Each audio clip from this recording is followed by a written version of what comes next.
42 years ago in Cambodia, an Army platoon fought for its survival. During that battle, one soldier stepped out and became a hero. Now in Vietnam, there were a lot of situations where you didn't know who the enemy was. We were not in lines, we were out in areas of operation on our own. The day was May 10th, 1970. We pursued a direction given to us by battalion, which we thought would lead us to another village. 2 platoons forward were hit.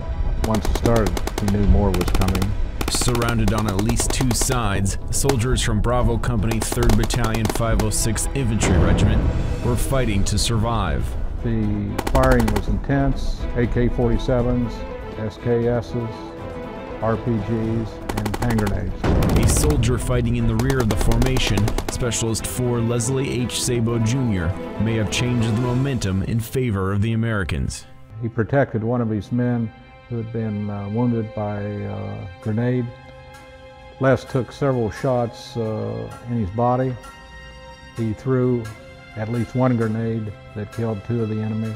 Leslie was mortally wounded, but his actions saved many lives. Leslie really saved that side of the perimeter, and I think the enemy's intention was to overrun us, and everybody gave it a tremendous effort, fighting for their fellow soldiers. It wasn't necessarily for God and country, it was for the buddy to the left, the buddy to the right.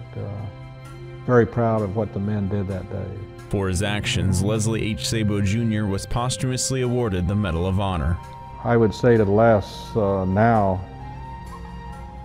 Les, thank you for the lives you've saved. We miss you. We love you. Rest in peace. Medal of Honor recipient Leslie H. Sabo Jr. saved the lives of his fellow soldiers and truly is a hero. For his family, those actions are just a small part of who he was.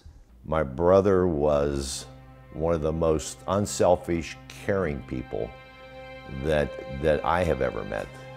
Leslie H. Sabo Jr. was posthumously awarded the Medal of Honor for his actions during the Vietnam War. His story defined on what he did on May 10, 1970 in Cambodia, but the story of who he was and where he came from begins in Hungary.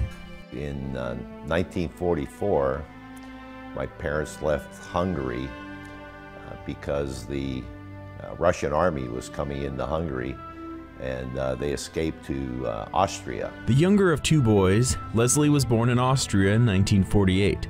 About a year later, the Sabo family was headed to Australia for the promise of free land, but then fate intervened.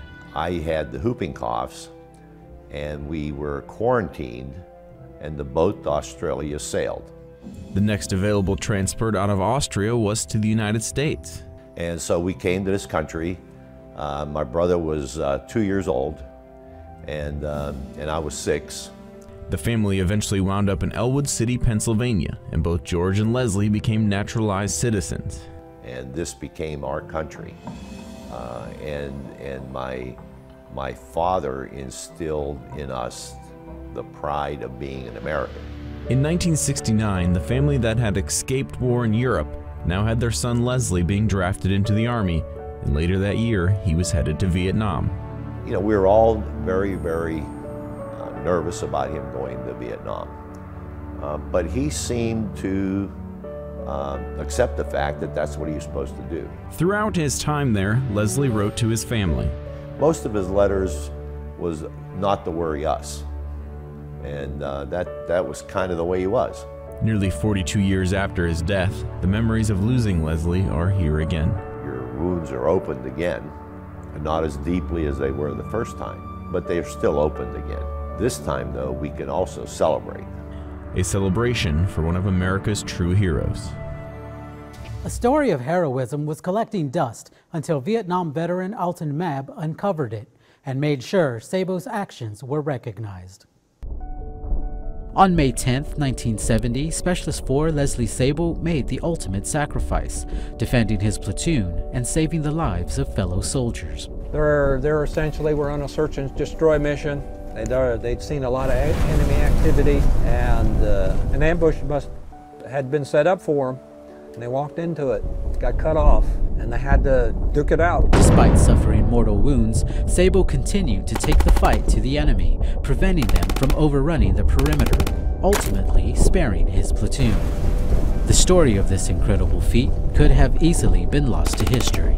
I was just basically doing research. I was looking for some material, and this box was just presented to me, and it had the whole 9 yards, and I said, well, I'll look into it. Mab discovered paperwork nominating Sabo for the Medal of Honor, but the nomination was never turned in. I knew that there was going to have to be a review. I researched the United States Code that was necessary, and put that in my letter to my congressperson. The U.S. was involved in Vietnam for 13 years, and coincidentally, that's the same time Mab waited until it was announced Leslie Sabo would receive the Medal of Honor.